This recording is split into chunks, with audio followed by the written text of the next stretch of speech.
Shalom, buenas tardes. Bendecimos el nombre del Eterno, Baruch Hashem, para todas las personas que nos visitan. Bendito sea el nombre del Eterno, que nos ha permitido abrir su bendito libro para recibir desde lo alto de lo alto su presencia, su majestuosidad y su grandeza. Hoy estamos con un libro que nos interesa, que nos gusta, que nos llama muchísimo la atención, es Yohanan Marcus. Y seguimos con el pasaje, ¿sí? Estamos en 14. Vamos en Juan Marcos capítulo 14, ¿cierto? Pere 14, y lo vamos a leer y vamos a mirar cosas interesantes que empezamos en Juan Marcos. Me alegra mucho a todos, a los que llegaron ya, a los que están a punto de llegar. ¿Ve? Bueno, Juan Marcos capítulo 14, abra sus escritos y hablan sus dispositivos. 14.1 dice, y aquí vamos a encontrar datos geniales e interesantes. Dice, 2 días después era Pesach, era la Pascua, y la fiesta de los panes sin levadura. Dice, y la fiesta de los panes sin levadura, o sea que lo toma aparte. Era la fiesta de Pesach y la fiesta de los Matzot. Y buscaban los principales sacerdotes y los escribas cómo prenderle por engaño y matarle. Y decían, no durante la fiesta, que hay algo interesante, y quiero que todos pongamos atención, todos, no se distraigan a este puntico, porque creo que lo vamos a necesitar dentro de poco, que lo entendamos y lo tengamos claro. Dice, y decía, no durante la fiesta, para que no se haga alboroto del pueblo, ¿sí? Porque vamos a entrar a algo que es la fiesta de Pesach. Y en eso pues hay grandes debates sobre qué fecha pudo haber sido Pesach y cuándo comenzó, ¿sí? Bueno, entonces aquí dice, nos da un dato interesantísimo. Dice, no durante la fiesta, para que no se haga alboroto del pueblo. Bueno, entonces vamos a ir a Juan, a Yohanan, capítulo 12, 1. Juan 12, 1. Dice, espero que todos me estén siguiendo. Juan 12, no aparte su dedo de Juan Marcos, capítulo 14, 1. Deja ahí el dedito, pase a Juan 12, 1. Dice, 6 días antes de Pesach, óigame bien, 6 días antes de Pesach, vino Yeshua a Betania, ¿sí? ¿Se acuerdan qué es Betania? La ciudad de ¿qué? De los dátiles. Sigamos. ¿Para qué sirven los dátiles? Para hacer dulces. Para hacer dulces. Pero su compuesto químico para quitar el cansancio, para quitar el estrés. Eso dicen los que consumen dátiles. 6 días antes de Pesach vino Yeshua a Betania, la ciudad de los dátiles. Betania hoy está ubicada, se me olvidó el nombre, es un nombre musulmán, por eso tal vez ni lo memoricé. Al-Sarja, no sé qué. Sí, está a 2.6, 2.8 kilómetros de la ladera, conduciendo hacia Jerusalén. Sí, está más o menos a esa distancia, 2.8, 2.9 kilómetros. Me acuerdo en mis clases de historia de hace muchos años. Y está localizado sobre la ladera, o sea, hay que subir, siempre Jerusalén hay que subir. Y hoy tiene un nombre, está pues lo que llaman, si usted lo mira por ahí va a encontrar un disparate como en el estado, está en el estado palestino, ¿no? Eso no es verdad, el estado palestino no existe. Entonces, está a 2.8 kilómetros, está la ciudad de Betania, la ciudad de los dátiles, cerca de Jerusalén. Yeshua, de acuerdo al escrito, ¿cierto? Estaba 6 días... Óigame bien, estaba 6 días antes de la Pascua, vino Yeshua a Betania, donde estaba Lázaro, el que había estado muerto y el quien había resucitado de los muertos. Dice, y le hicieron allí una cena, ¿sí? Marta servía y Lázaro era uno de los que estaban sentados a la mesa con él. Esta Marta, ¿se acuerdan? A una que le dijo, Marta, Marta, afanada y turbada estás. ¿Vale? Sin embargo, aquí seguía sirviendo. Ese era un don. Mejor. Dice, entonces Marta tomó una libra de perfume de nardo puro, de mucho precio, y ungió los pies de Yeshua y los ungió con sus cabellos, y la casa se llenó del olor de perfume. Ahora, pasemos aquí mismo en Juan al Pasuk 12:10 y leámoslo. Dice, el siguiente día, el siguiente día, grandes multitudes que habían que habían venido a la fiesta al oír Yeshua, venía a Jerusalén. Óigame bien, al otro día, o sea, faltando ¿cuánto? Faltando 5 días. Venía gente 6 días, ¿cierto? 12:1 dice, faltaban 6, dice, entonces al otro día, Yeshua, ¿cierto? Al siguiente día, grandes multitudes que habían venido a la fiesta, o sea, faltando 5 días para Pesach. Eso a mí me hace entender que estaba cumpliendo algo profético que estaba en Shemot capítulo 12. ¿Cuándo? Cuando hay una fecha misteriosa. Y misteriosa sí, misteriosa no, pero tiene un espacio interesante para revisar qué ocurría. Vamos a Shemot capítulo 12. Shemot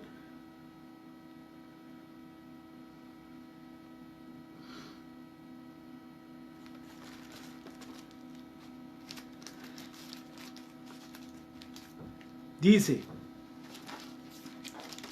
cuando se nos dice por primera vez realizar la fiesta, la Moadim, la cita de Pesach, dice Shemot 12:1, habló Hashem a Moshe y a Aarón en la tierra de Egipto diciendo, este mes os será principio de los meses, para vosotros será este el primero de los meses del año.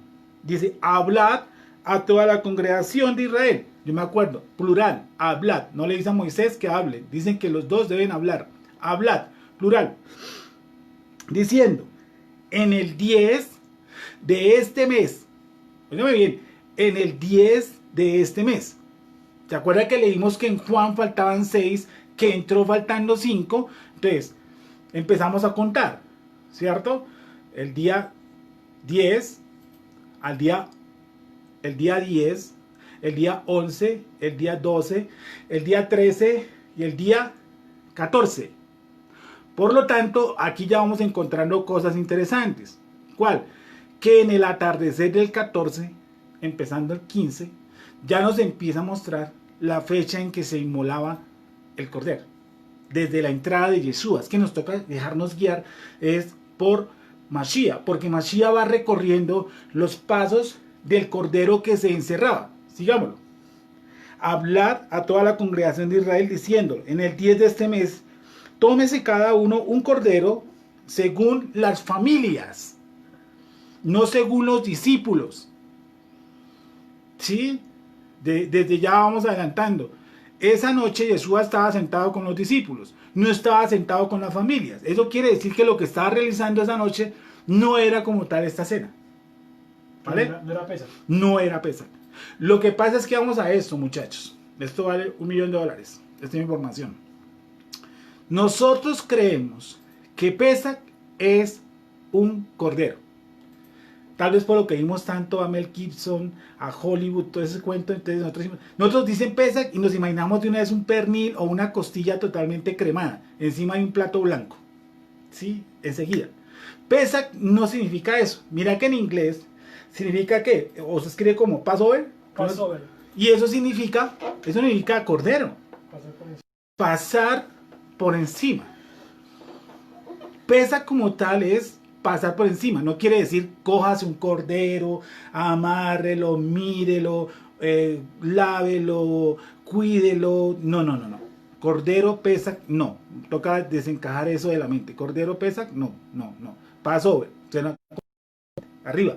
Pasar por encima. Eso y unas escuelas, por ejemplo, para 1600 me gustó mucho algo que hizo un rap que dice que, por ejemplo, Passover o Pesach realmente significa protección. Protección. Como tal, Pesach es eso. Además, íbamos a hacer un acto el día 14, ¿cierto? Era 14 del atardecer para comenzar el 15, llamémoslo así, la cena familiar. Pero nosotros vemos que entre la tarde del 14 y la tarde del 15 no hay cena familiar. Está reunido Yeshua HaMashiach con 12 Yehudim, con 12 judíos. No está, ahí yo no veo en la escena, no veo un niño saltando, no veo un niño buscando una matzá que está escondida, no veo a la esposa, no veo a la suegra de Pedro, ¿sí? No veo a nadie, solamente veo 12 talmidín. ¿Por qué se hacía? Porque era ¿qué? La preparación, o lo que nosotros hemos llamado solemnemente, entre comillas, en este grupo, teruá.com, Bogotá, Colombia, como Hagigá de Pesach, preparación de Pesach, iniciación de Pesach, que es que reunirse con los talmidín, con los estudiosos, con aquellos que pertenecen. ¿Vale? Ahí ya hay una gran diferencia de lo que sería el sacrificio de la familia, ¿sí? El que se consumía empezando el 15 y el que se hacía entre el 14 y el 15. Dice entre las 2 tardes. Por eso Yeshua llega 5 días antes a Jerusalén. 10, 11, 12, 13, 14. Y hay algo que me encanta en el pasaje de Juan Marcos, que me llama muchísimo la atención. ¿Por qué? Porque esto puede dar para mucho debate. ¿Dónde está el debate? Por ejemplo, dice, no, es que le da pesa. Miren lo que acaban de decir los sacerdotes.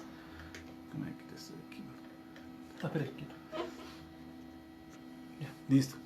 Dice, vamos a Juan Marcos. Ahora voy para otro lado. Ahí vamos en 5 días, ¿vale? 10, 11, 12, 13, 14. Termina el 14. Y entonces dice, empieza Pesach. ¿Qué era lo que estábamos celebrando nosotros? Hagigá de Pesach. Las escuelas rabínicas así lo han establecido. ¿Sí? Por eso se encuentra en un plato judaico un huevito. ¿Y ese qué es? La representación de Hagigá de Pesach, donde se le recordaba a los talmidín, a los discípulos, qué tenían que hacer en sus casas. Lo que dirían hoy las escuelas, el ceder de Pesach. ¿Sí? Me estoy haciendo entender por qué en la noche de Yeshua no habían suegras, no habían esposas, no habían hijos, no habían niños, ¿sí? Y fuera de eso no habían hierbas amargas. Entonces quiere decir que eso no era realmente la cena de Pesach. Vamos a verlo y vamos a dar un detalle así de pequeñito. Dice 14.2, Juan Marcos 14.2. Ojo esto, ojo muchachos, no se distraigan. Dice, y decían, no durante la fiesta de Pesach, para ellos Pesach, ¿sí? No durante la fiesta del Cordero Pesach, porque Hagigá de Pesach se podía comer, o se debería comer, el lado derecho o la espaldilla de una res sudada. ¿Okay? Decían, no durante la fiesta, para que no se haga alboroto del pueblo. Y resulta, pasa y acontece, que cuando prendieron Yeshua, sí hubo un alboroto. ¿Sí se acuerdan cuándo fue el alboroto? Palabra textual que dice aquí. Realmente hubo un alboroto. Y ellos dicen, no lo vamos a hacer durante la fiesta, para que no haya alboroto. Ah, pero sí hubo un alboroto. No en la fiesta, sino antes de la fiesta. Eso fue lo que pactaron los sacerdotes y los escribas. ¿Con qué? Con la finalidad de no interrumpir, ¿qué cosa? Pesach familiar. ¿Sí? ¿Cuándo lo vemos? Mirámoslo, si lo encuentro. Mateo 27, 24. En sus Biblias. Matillahu 27, 24. 27, 22. Dice, no lo voy a leer todo. Pilato les dijo, ¿qué pues haré lo voy a leer como está en la Reina Valera, de Jesús, llamado el Cristo? Todos le dijeron, sea crucificado. 23. Y el gobernador les dijo, pues, ¿qué mal ha hecho? ¿Sí o no? La autoridad ve que el cordero no tiene ¿qué? Defecto. Pero ellos gritaban aún más diciendo que sea crucificado. Viendo Pilato que nada adelantaba, sino que se hacía más alboroto. ¿Sí bien? Repito, viendo Pilato que nada adelantaba, sino que se hacía más alboroto, ¿qué hizo? Tomó agua y se lavó las manos delante del pueblo, diciendo, inocente soy yo de la sangre de este justo. Allá vosotros. ¿Cuándo se produjo entonces el alboroto? Durante el transcurso del día 14. ¿Qué han dicho los escribas y los fariseos? No hagamos alboroto, ¿en dónde? En la fiesta, o sea, la que comienza el día 15. Espero yo haberme hecho entender. Si no me he hecho entender, coloquen aquí, no sé, las preguntas, ¿sí? Participen. Si no está de acuerdo, lo felicito. Coloque que no está de acuerdo. Y hablamos, ¿sí? Y conjeturamos los textos. Entonces, sí hubo un alboroto, pero no lo hubo un alboroto tal y como se tenía estipulado en el día 15, sino que ese alboroto lo hubo en el día 14. ¿Vale? Ellos estipularon de por sí hasta el tiempo para entregarlo, conforme lo estaba diciendo las escrituras desde antes. Día 10, te tomarás un cordero. Día 11, y es el 15, al día 15, lo inmolarás, lo consumirás. Y ahí sí mete la familia. Al otro lado están simple talmidín, entre comillas simples. ¿Sí? ¿Vale? ¿Hay alguna pregunta hasta este momento? Quedó claro, el alboroto fue en el 14, tal y como lo estipularon ellos, escribas fariseos, no fue en el 15, o sea que el día que hubo la crucifixión de Yeshua no era como tal, y lo va a llamar por favor el Pesach familiar, para que nos entendamos. No el Pesach de la escuela. Pesach no es cordero, nunca de los nunca, ¿vale? Bueno, ya después miraremos qué representa Pesach, ¿sí? El grado tan bajo en que estábamos en Pesach, de dónde salimos, ¿sí? Creo que por eso contamos luego el Homer, los grados de impureza que cargamos para esa época, etcétera, etcétera.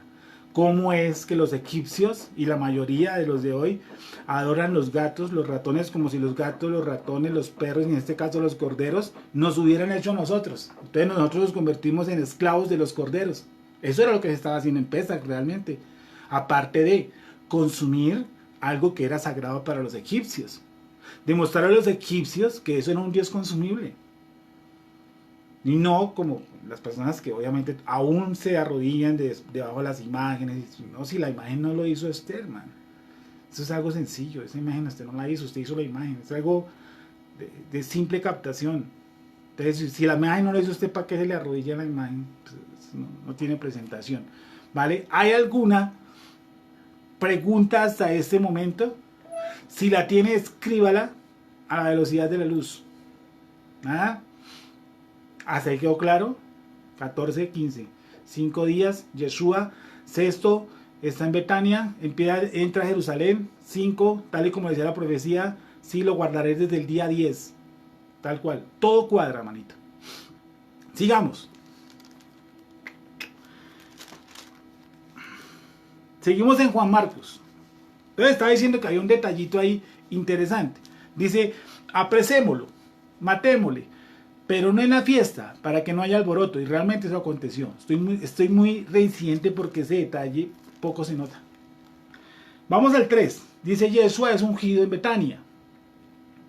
Pero estando él en Betania, que es la ciudad de los dáctiles, en casa de Simón, no Simeón, el leproso. Miren lo interesante. Simón el leproso. Cuando coloquen ahí, entonces continúo. Simón el leproso. ¿Y está quién? Yeshua. Lepra, Yeshua. No nos empieza como ya a dar unos pequeños...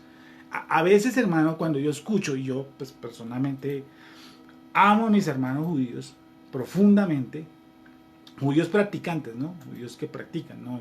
Que no todo israelita es judío y no todo judío es practicante. Hay judíos que pagan en las sinagogas para que les guarden un puesto. Sí, eso no es un practicante, ese es un negociante. Pero amo a los hermanos judíos precisamente por cosas pues como estas, ¿sí? Que no creen que Yeshua sea el Mashiach. Y eso no importa mucho, yo no me esfuerzo ni me mato, porque al fin y al cabo ellos fueron endurecidos para que los gentiles o la casa de Israel entráramos, ¿sí? Dice, mire que por la incredulidad de ellos pues entraron ustedes. Así que démosle, dice, no se envanezcan ni que sus labios se ensoberbezcan, ¿sí? No seamos altivos a la hora de eso, no, porque él mismo los endureció para que nosotros pudiéramos ser puestos entre ellos. Algo hermoso y precioso. Entre Israel, ¿no? No entre los judíos. Acuérdense que la Torah no fue dada a los judíos, fue a Israel. Moisés no era judío, era levita. Y Abraham tampoco era judío. Es un carretazo que también echan ellos. Entonces dice, pero estando él en Betania, la ciudad de los dáctiles, en casa de Shimón, Shimón significa desierto, arenal, sequedal. Eso significa Simón, el nombre Simón. Dice que era leproso. O sea, su nombre, dice que era, sí, el que ha sido leproso, Simón, ¿vale? Y sentado a la mesa, vino una mujer con un vaso de alabastro marfil. Creo que la palabra alabastro es marfil. O sea, algo costoso, ¿sí? No era tan económico. En un alabastro de perfume de nardo. Nardo. Perfume de nardo. La palabra nardo de verdad que me encantó. Me fascinó porque en el cruce de todo esto, en la interconexión de cada pedacito del relato, el nardo juega algo muy especial. Y lo vamos a ver en Eclesiastés, capítulo 1. Perdón, Cantar de los Cantares. Cantares 1:12. Ojalá con el estrón, por favor. Dice que el perfume era de nardo. Nardo también es un palito larguito con unas flores como violetas. De ahí se extraía ese perfume. Su origen estaba por las zonas de Irán y de Irak. No era como muy normal que existiera en esa zona de Israel perfume de nardo. Era normalmente traído, importado. Sí, su parte originaria puede estar, repito, entre Irán e Irak, por allá de donde estaba nuestro patriarca Abraham, en Ur de los Caldeos. Por allá era una zona donde se producía mucho esta planta y era obviamente costoso. Y el lugar donde se guarda, pues que dice aquí el escrito, por lo que veo, pues también es costoso, porque es marfil. Es decir, abordemos los costos. Era de muy buen precio en su presentación y en cuanto a su estructura química, en cuanto a su olor. No era cualquier tipo de perfume. Bueno, vale. Entonces era de nardo. Y en Cantares hay algo, Cantares que es un libro poético, que es un libro muy místico, muy cabalístico. Dice Cantares 1:12. Ya lo vamos a colocar. Dame un segundo. Listo, gracias. Cantares 1:12. Cantares 1:12. Mientras el rey estaba en su reclinatorio, mi nardo dio su olor. Eso dice en cuanto a Cantares. Mientras el rey estaba en su reclinatorio, mi nardo dio su olor. Miremos la raíz de la palabra nardo, que es el hebreo H5373. ¿Qué significa la palabra nardo? El nardo. ¿No les parece esto como muy bello? Dice, el rey estaba en su reclinatorio, mi nardo dio su olor. El hebreo 53, de origen extranjero, nardo, debido pues al nombre que se le da a la planta, que no es como tal que se encuentre en Israel, en sus lados. Que yo sepa, no, puede ser que sí, pero a lo menos de lo que leí, no, se da en Irán y en Irak. Nardo tiene una raíz que es rarísima y es extrañísima. Dice, mi nardo dio su olor, pero no lo dio en cualquier forma, lo dio cuando el rey estaba reclinado. Esa es la raíz. Gracias. Miren lo que significa la raíz de la palabra nardo. Es nir, ¿vale? Neir, nerá. De raíz primaria, que significa destellar, brillar, lámpara, luz. Genial, ¿sí o no? O sea, esto no es un accidente. Las simbologías, dado a que pues, desafortunadamente viene las Biblias en su mayoría, todas son, siempre le dicen a uno, no, esa es una Biblia católica, no, todas las Biblias son católicas, hermano. Sí, sobre todo las que tienen el Nuevo Testamento, pues obviamente tienen que ser de origen católico. Excepto la Torah, pues están los manuscritos, ¿cierto? Y Tanakh, hay unos Tanaks, obviamente que se conservan, pero en sí, con el Brihad todas son católicas. Y algunas pues son muy alegóricas, como otras no tanto, algunas traducciones también nos muestran, otras no tanto. Entonces nos toca ir como a qué hay en el espacio, qué hay en ese momento. ¿Sí? A ver, configuremos nuevamente el chip. Está en casa, se le prepara una cena, está Marta, afanada y turbada, vuelve y le sirve. está un leproso y está una mujer con alabastro y con un perfume finísimo. ¿Sí? Ese perfume es nardo, que a la hora de un matrimonio, ¿sí? De una excelente relación, suelta su buen olor. Cuando la mujer unge al rey, ¿sí? Y dice que estaba reclinado el rey. Nardo, la raíz de nardo es alumbrar, brillar. Entonces todo va como en un vocabulario poético, ¿sí? Yo no alcanzaría a llamarlo profético, no, pero sí muy místico, ¿sí? Que me enseña cosas, porque miren lo que ocurre a continuación. Dice esto, vamos a Juan Marcos. Y hubo algunos, perdón, de alabastro, el alabastro de nardo puro, de mucho precio. Si el solo cosito creo que valía unos pesos grandes. Miren lo que ocurrió. Y quebrando el vaso. Entonces yo me quedé pensando y dije, bueno, hermano, voy a hacer que película aquí, ¿vale? Pero que una persona, mujer, ¿sí? Le vaya a ungir a uno y coja y rompa un caparazón, un recipiente que es costoso de por sí, ya me parece extraño. ¿Qué necesidad de romperlo? ¿Sí? Pero la acción es brusca. Sí, no coge y... Pues no había tapas plásticas tampoco y le rompían el sello, no. Ni un sacacorchos y todo eso, no. Pero la acción creo que antes que demostrar, me quiere mostrar es la fiereza, el ánimo, el deseo que tiene Marta para ungirlo a él. ¿Y Yeshua ya ha estado antes en esa casa? Claro. Sí, pero todo lo prepara el Eterno. ¿Para qué? Miren lo que dice. Rompió. Dice que lo abrió. Pues Juan creo que sí dice que lo abrió. Aquí dice que lo rompió. Sí, que lo abrió bruscamente. Y miren lo que ocurrió. De nardo puro, nardo, luz, luz. De nardo, luz. Puro, de mucho precio, y quebrando el vaso de alabastro, se lo derramó sobre su cabeza. ¿Cierto? Y hubo algunos que se enojaron dentro de sí y dijeron, ¿para qué se ha hecho este desperdicio de perfume?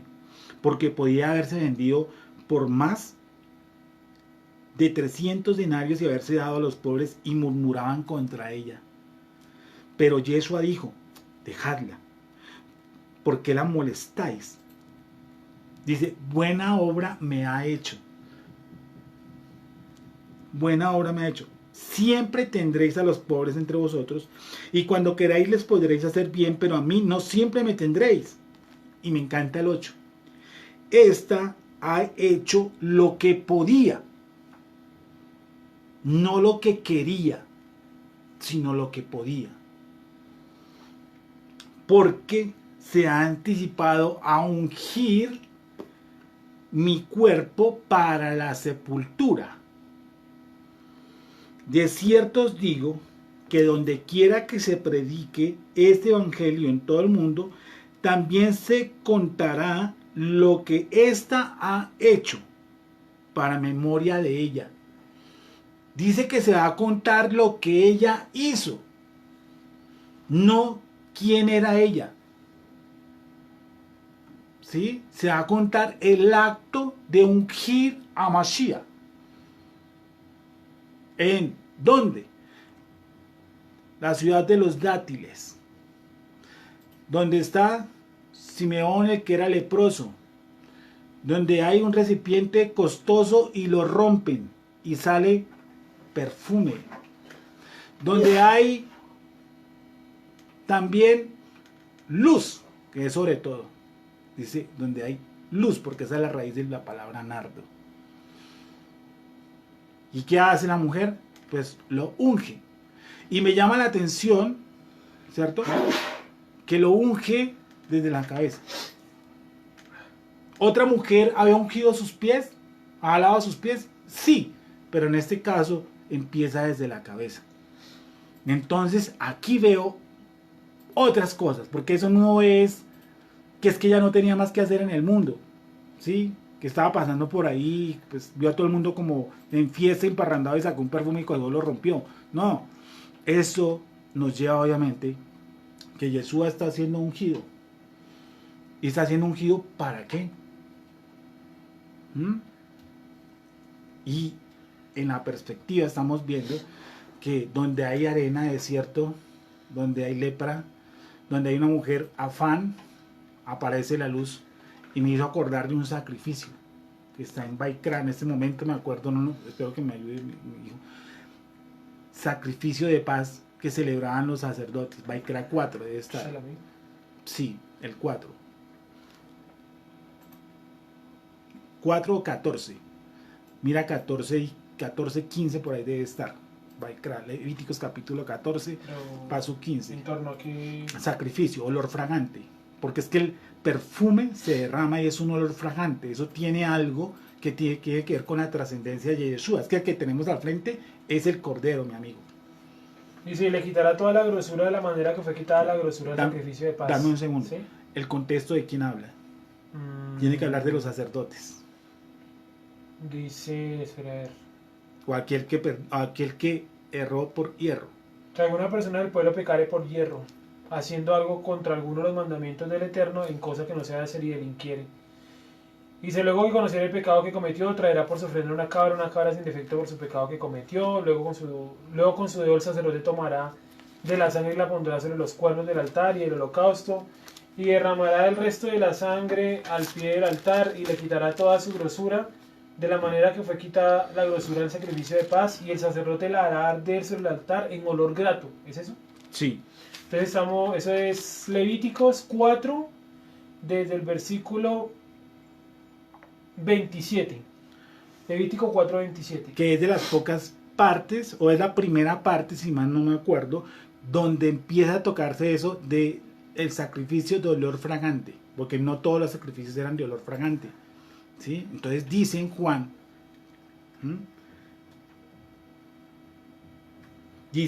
vamos a leer Juan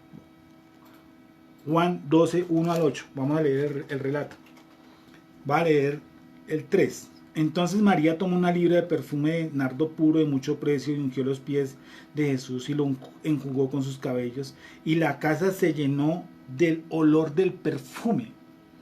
Se llenó del olor del perfume de la manifestación, se llenó de la luz. Y dijo uno de sus discípulos, Judas Iscariote, hijo de Simón, el que le había de entregar, ¿por qué no fue este perfume vendido por 300 denarios y dado a los pobres? Juan Pablo colocó un versículo de Levíticos 4:15, no sé si salió ahí. Dice, y los ancianos de la congregación, ¿sí salió? Sí. Pondrán sus manos sobre la cabeza del becerro delante del Eterno, y en presencia del Eterno degollarán aquel becerro. Sobre la cabeza. Sobre la cabeza. Esa era la que estaba buscando, hermano. Gracias, muy gentil, Pompey. Y creo que ese es el contexto, si nos ayuda un poco más. Baikra 4:16. Sí, es la previa de lo que yo estaba leyendo. Que es algo del sacerdote. Listo. Esa era el que gracias, hermano. Baikra 4, ese que era 4 o 14, 4 algo, donde habla de, además es de las primeras partes, si tú colocas en la concordancia el olor fragante, creo que es la primera parte donde se ve ese término, olor fragante. Hay varias. ¿Antes pues, de eso? Sí, hay uno en Levíticos 3:16, otro en el 3:5, otro en el 2:12, 2:9, 2:2, 1:7, 1:13, 1:9. 4 olor grato. y fragante, no, fragante. No, pero es que dice es... 4:16.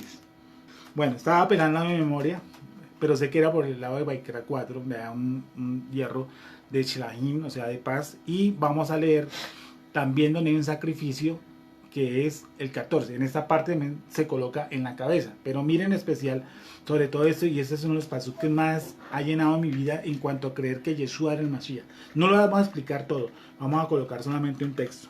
Sí, el significado de la unción del Mashiach. Y es ungir a quién. ¿Se acuerda que y hay muchas cosas por ahí que dicen en el judaísmo, el leproso ungido? Y a ese, ¿cómo le llaman? Mashiach. Y vamos a verlo en Baikra, en Levíticos 14, 18. Dice así. Todo el contexto habla de la ley acerca de la lepra, pero vamos a leerlo en el 14, 16. Vamos a leerlo desde 11. Lo voy a leer rápidamente. Gracias por no desconcentrarse. Baikra 14, 11. Y el sacerdote que le purifica presentará delante de Hashem al que se ha de limpiar con aquellas cosas a la puerta del tabernáculo de reunión, y tomará el sacerdote un cordero y le ofrecerá por la culpa con el loc de aceite y lo mecerá como ofrenda mecida delante del Eterno, y devorará al cordero en un lugar donde se degüella el sacrificio por el pecado y el holocausto, en el lugar del santuario, porque como la víctima por el pecado, así también la víctima por la culpa es del sacerdote, es cosa muy sagrada. Y el sacerdote tomará de la sangre de la víctima por la culpa y la pondrá en el sacerdote sobre el lóbulo de la oreja derecha del que se purifica, leproso, ¿no? Sobre el pulgar de su mano derecha, obviamente, y sobre el pulgar de su pie derecho.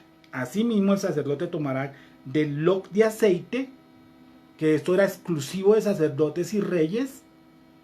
Sí, esto es algo que está escondido desde muchísimos siglos, que ese loc de aceite no era cualquier aceite. Y hay un sacerdote, hay un sumo sacerdote a este lado, y ahí hay un leproso. Y vamos a ver que su lepra acaba de ser purificada, se purificó, ¿sí? Pasó sus tiempos, está en el momento exacto. ¿Qué ocurre? 15. Asimismo el sacerdote tomará del loc de aceite y le echará sobre la palma de su mano izquierda y mojará su dedo derecho en el aceite que tiene en su mano izquierda y esparcirá el aceite con su dedo 7 veces delante del Eterno. Y de lo que quedare, este es el que me gusta a mí, de lo que quedare del aceite que tiene en su mano, pondrá el sacerdote sobre el lóbulo de la oreja derecha del que se purifica, sobre el pulgar de su mano derecha, sobre el pulgar de su pie derecho y encima de la sangre del sacrificio por la culpa. 18. Y lo que quedare del aceite que tiene en su mano, lo pondrá sobre la cabeza del que se purifica y hará el sacerdote expiación por él delante del Eterno. Una pregunta para todos. ¿A quién se ungía en Israel? ¿A qué tipo de personas? Colóquelo ahí, por favor. Ese alabastro de aceite, ¿para quién se usaba? ¿Qué ocurrió? ¿A quién se ungía en Israel con aceite? Dice Juan Pablo, sacerdotes y reyes. Dice Olga, rey y sacerdotes. Rey y sacerdote. ¿Ustedes no notan algo extraño? Que cómo es que un sacerdote unge un leproso. ¿Cuál es la gran información que yo estoy recibiendo del leproso como para yo ungirlo? Eso no, ese aceite no es cualquier cosa. Es decir, no representa cualquier cosa, mejor. Sí, porque no le estamos adorando el aceite. No, no representa cualquier cosa. Representa un qué, a un rey. Y representa a qué, a un sacerdote. Y encima hay un leproso. Pues sí, yo he escuchado muchas explicaciones sobre esto. Sí, mi tendencia al bien, mi tendencia al mal, sí, mi Yetz Hazará, mi Yetz Hazatot, sí, he escuchado hasta de Lilith, con ese famoso aceite manifestado en uno, sí, que es el sacerdote por fuera. Leí una explicación muy hermosa sobre eso, y me identifiqué mucho con eso porque decía, ese eres tú por dentro. El sacerdote cuando estaba ungiendo al leproso, el Eterno le está diciendo, tú eres eso por dentro. O sea, estás lleno de pecado. No somos esclavos del pecado ahora, pero Pablo decía, el pecado que mora en mí. ¿Sí? Entonces el sacerdote unge nada más ni nada menos que al leproso. Y eso me hace ver allá otros tópicos. ¿Cuál? Que Yeshua, el leproso, sacerdote y rey, según el orden de Melquisedec, estaba haciendo ¿qué? Ungido como sacerdote. Porque el único que lo elevó a sumo sacerdote fue el Abacados. Nadie más. Por eso dice que él no se glorificó a sí mismo, sino que lo glorificó a él fue el Abba. ¿Cuándo? Ascendiéndolo a que fuera un sumo sacerdote según el orden de Melquisedec. Por eso, ese sacerdote, ese leproso, estaba representando ¿a quién? A Yeshua, que estaba siendo ungido por María. ¿Cómo? Por Marta. Como rey y sacerdote. Y él, además, con el nardo, que era el símbolo de la luz, estaba trayendo luz, precisamente, a todo su alrededor. Dice entonces, siempre tendréis, hablamos cualquier cantidad, dice, porque 14, pero Yeshua le dijo, dejadla, ¿por qué la molestáis? Buena obra me ha hecho. Siempre tendréis a los pobres con vosotros, y cuando queráis, les podréis hacer bien, pero a mí no siempre me tendréis. Esta ha hecho lo que podía. ¿Qué es? Porque se ha anticipado a ungir mi cuerpo para la sepultura. Aquí hay un punto que marca. Yeshua, como en muchos puntos, empieza ¿qué? A descender. Y este es uno de los puntos donde empieza a descender. Cuando es ungido. ¿Vale? Es preparado para la muerte. De cierto os digo que donde quiera que se predique estas buenas nuevas, en todo el mundo también se contará lo que está hecho para memoria de ella. Entonces, Judas Iscariote, no sé si hay alguna pregunta para pasar a otro tema. Se me olvidaba el pasaje de algo pendiente. Hebreos 9:14. Hebreos 9:14. Yo escuché por ahí una pregunta que cuando ofreció Yeshua al Corbán, ¿cómo se llama eso? El sacrificio, ¿sí? Es como preguntar que cuando contó el Homer. Ay, padre. Dice Moisés Rubén Paz, dice, siempre pensé que el traspaso del sacerdocio fue en el bautismo. En el bautismo, en la unción, pero es que ahí tocaba matar a uno. Pues bueno, tocó matar después ¿a quién? A Juan Bautista. Y más adelantico, que él rasgara las vestiduras. No podían haber dos sumos sacerdotes. Y todo se puso en una parafernalia. Sí, en un trazo. En el bautismo, o sea, lo que hace Hamad Bil de Israel, Yeshua dice que es necesario que se cumpla toda justicia, ¿no?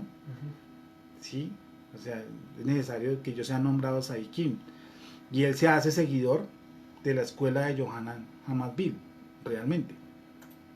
Por eso él le dice, se le parece extraño, dice, pero si yo no soy digno de desatarle una de esas, tú vienes a mí, cuando, digamos, yo debería ir a ti. Y es necesario que se cumpla toda justicia. No, es que yo creo que le malentendieron de lo que usted dijo. O sea, yo creo que usted estaba tratando, o dijo hace un rato usted, sí, que la unción o ese aceite que utilizaron en Yeshua es en relación a la lepra. Por eso el Mesías leproso. Sí. No como tal porque lo hayan declarado hoy sacerdote. O sea, no fue porque lo ungieron y ahora es sacerdote. No. Creo que eso se malentendió. Bueno, tal vez lo dije mal, o lo pegué o lo hablé sin algún conector. Entonces, lo que está ocurriendo aquí es mostrando al Mesías leproso. O sea, no es lo del sacerdocio, porque lo del sacerdocio sí es con el bautismo.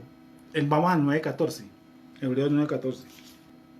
Dice, ¿cuánto más la sangre del Cristo, el cual mediante el Espíritu Eterno se ofreció a sí mismo sin mancha a Dios, limpiará nuestras conciencias de obras muertas para que sirváis al Dios vivo?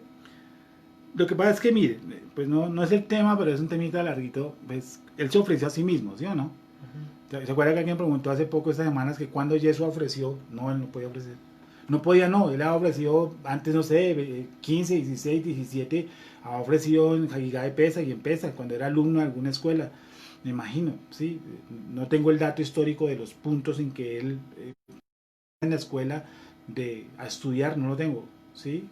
Y cuando él es nombrado rabí, porque en algún momento lo llaman rabí. Es más, volvemos a lo mismo. Si tú miras, o los que están viéndome, antes de que Yohanan Hamadbil, ¿sí? O él descendiera a las aguas, no ha sido llamado nunca Moré, ni ha sido llamado Rabí. Él es llamado Moré y Rabí después de Yohanan Hamadbil. Y es que hay una... Perdón, se me perdió. Estoy buscando en la escritura en Hebreos que nos da mucho la respuesta a eso. Es que hay una parte, hermanos, donde habla Yeshua como sacerdote, pero no habla como sumo sacerdote. ¿Sí? Y eso es, pues, es un estudio de Melquisedec. Hebreos 6:20. Vamos a leer Hebreos 6:20. Hebreos 6:18-20. O Hebreos 5. Vamos a leer Hebreos 5:6 y lo vamos a hacer de tarea. Que esto es genial. Hebreos 5 del 6 al 10. Porque hay dos cosas diferentes, man. ¿Sí? Ojo con eso. Hebreos 5, 6, 7, 8, 9 y 10. Sí, ¿no? sí, sí, eso es lo que usted dice. ¿Sí? Sí, sí. Listo. Dice, como también dice en otro lugar, Sí. tú eres sacerdote para siempre, Sí. según el orden de Melquisedec. Ojo. Y Cristo, en los días de su carne, ofreciendo ruegos y súplicas con gran clamor y lágrimas al que podía librar de la muerte, fue oído a causa de su temor reverente. Y aunque era hijo, por lo que padeció, aprendió la obediencia. Y habiendo sido perfeccionado, vino a ser autor de eterna salvación. ¿Habiendo sido qué? Perfeccionado. Habiendo sido, ojo lo que se va a hacer, porque aquí rompe el texto. Y habiendo sido perfeccionado, Vino a ser autor de sí, eterna salvación para todos los que le obedecen. Y fue declarado por Dios sumo Ay. sacerdote. O sea, arrancó como sacerdote. ¿Sí visteis? ¿Me copiasteis? Fue sacerdote, según el orden de Melquisedec, para siempre. Pero en el Pasú 10, ¿qué dice? Colócalo, por favor. Y fue declarado por Dios. Fue declarado. O sea que no lo era. Otra cosita. Lo más seguro es que lo fue. Pero como él se humilló, tomando forma de siervo, él no podía pasar siervo, sacerdote, sumo sacerdote. No, papá. Tenía que pasar por un proceso. Por eso dice el contexto. Él fue perfeccionado. Y fue perfeccionado no para ser llamado sacerdote, sino para ser llamado ¿qué? Sumo sacerdote. Es diferente. Hay unos cortes y en las unciones que hacen en los diferentes puntos de Yeshua, ahí están muchas de las cosas. Dice, por lo que padeció, aprendió la obediencia. Y si usted mira, ese padeció, aprendió la obediencia que acabamos de tomarlo, es diferente al lugar donde fue ungido. Es decir, con el bautismo fue metido al sacerdocio y con su muerte fue elevado a sumo sacerdote. Sumo sacerdote. Fue sacerdote, pero no era sumo sacerdote. Por eso dice que el Eterno lo hizo. Dice Hebreos 5:10, y fue declarado por Dios sumo sacerdote. Fue declarado. Pero en el Salmo Telín dice, eres sacerdote para siempre según el orden de Melquisedec. Pero allá no dice que sea sumo sacerdote. Ojo con eso. Hay dos posiciones diferentes. En la esperma de Abraham, Melquisedec estaba bendiciendo por ser mayor al menor. En los lomos de Abraham, ¿a quién? A Leví, de quien había de venir el sacerdote. ¿Sí es? Es diferente, todas las posiciones son diferentes. Listo, continúo y creo que termine. Espero que haya quedado entendido eso, ¿vale? Acuérdate que en el Telim no dice sumo sacerdote, tú eres sacerdote para siempre según el orden de Melquisedec, pero no dice que sea el sumo. Por eso tocaba buscar el sumo sacerdote. ¿Por qué? Porque usted y yo somos ¿qué? Bueno, lo voy a hablar alegóricamente, ¿vale? Eso va para otra explicación. ¿No? Reyes y sacerdotes. Nosotros, según el orden de Melquisedec, pero que tendremos, por norma, un sumo sacerdote. ¿Llamado quién? Yeshua. ¿Cuál? Que entró una vez y para siempre. ¿Sí? Vale. Sigamos. ¿Hay otra pregunta? Háganla. 10. Entonces Judas Iscariote, uno de los 12, fue a los principales sacerdotes para entregarlo. Ellos al oírlo se alegraron y prometieron darle dinero. Y Judas buscaba oportunidad para entregarle. ¿Sí? Raíz de todos los males, ya sabemos. Bueno, vamos a alargar el cuento sobre Judas. Sigamos. 12. Que eso sí nos concierne y dejamos un tema abierto para la próxima semana. Dice, el primer día de la fiesta de los panes sin levadura de los Matzot, cuando sacrificaban el cordero de la Pesach, que no es cordero, ¿vale?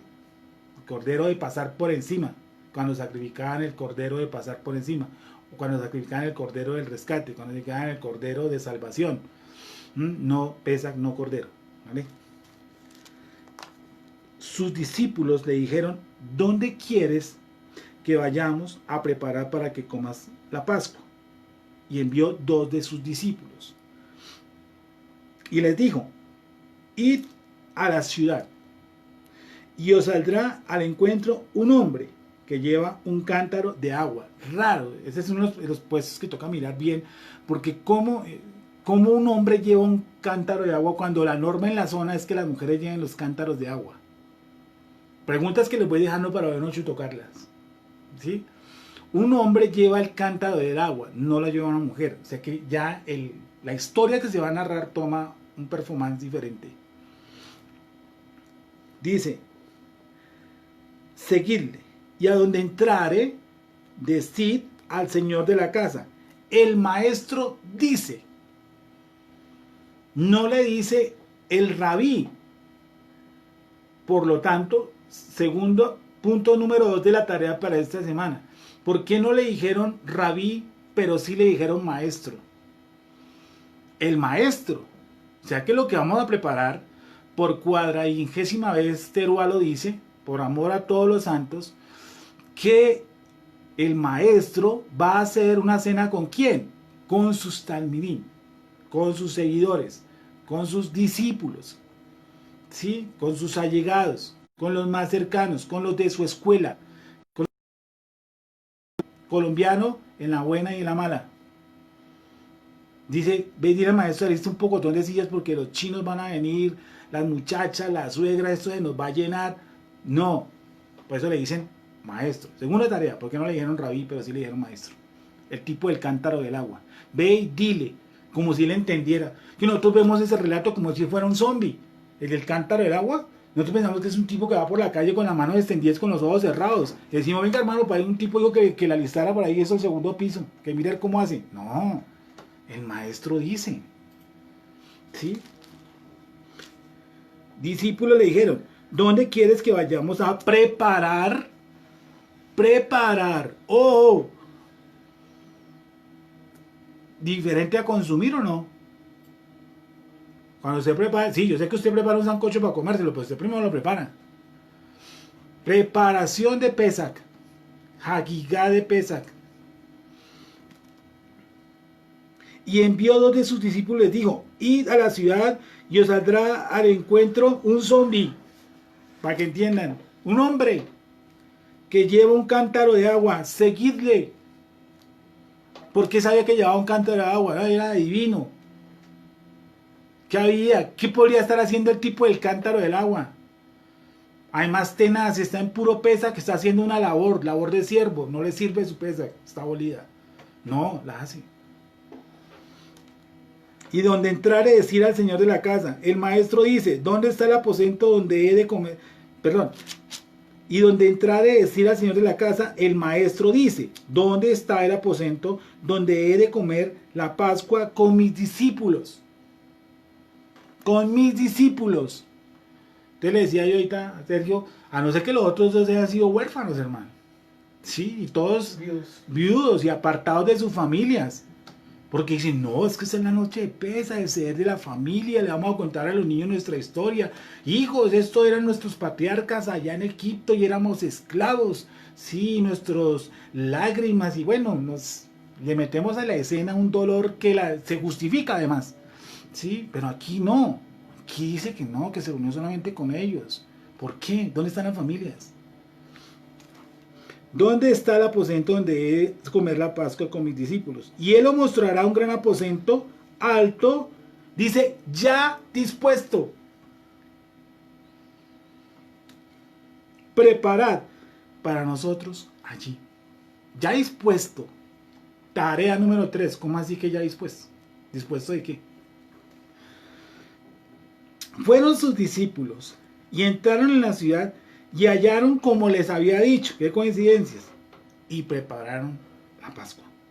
Pascua no es cordero. Quinta y enésima es. Vamos a hacer un lema aquí atrás. Pascua no es cordero. Y cuando llegó la noche, vino él con los 12, los 12 huérfanos, no hay familia, con los 12, y cuando se sentaron a la mesa, mientras comían, dijo Yeshua, de cierto os digo, que uno de vosotros que come conmigo me va a entregar. 19. Entonces ellos comenzaron a entristecerse y a decirle uno por uno, seré yo, y el otro, seré yo.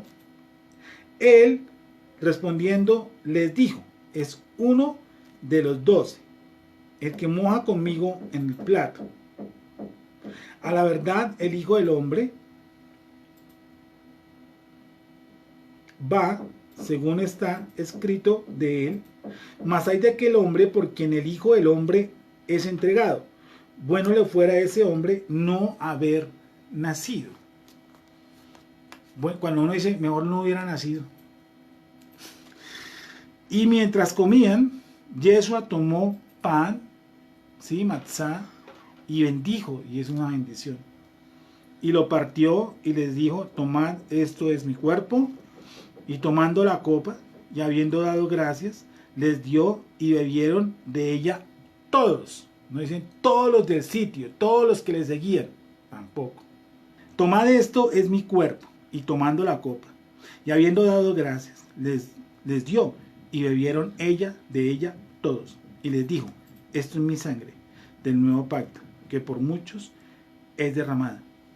De cierto os digo, que no la beberé más del fruto de la vid hasta aquel día en el que lo beba nuevo en el reino de Dios.